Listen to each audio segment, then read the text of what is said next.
Welcome to Blizzard Fire. We hope this video helps fire up your solution.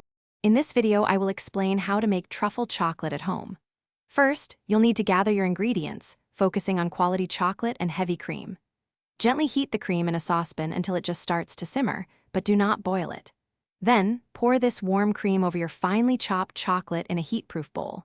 Let it sit for about 1 minute, then stir until it's completely smooth and glossy, forming your rich ganache base. Once your ganache is ready, cover the bowl and refrigerate it for at least 2 hours or until it's firm enough to handle. This chilling step is crucial for easy shaping. When firm, use a small scoop or spoon to portion out the ganache. Quickly roll each portion between your palms to form smooth, round truffles.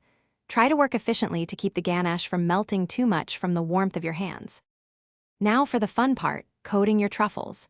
For a classic look, roll them in unsweetened cocoa powder. If you prefer a crispier shell, dip them in melted and tempered chocolate. You can also get creative with other coatings like finely crushed nuts, colorful sprinkles, or even shredded coconut.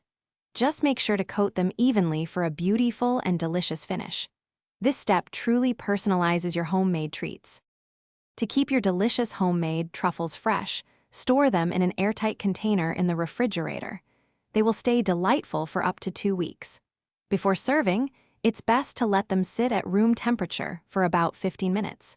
This allows their flavors and textures to fully develop, offering the best tasting experience.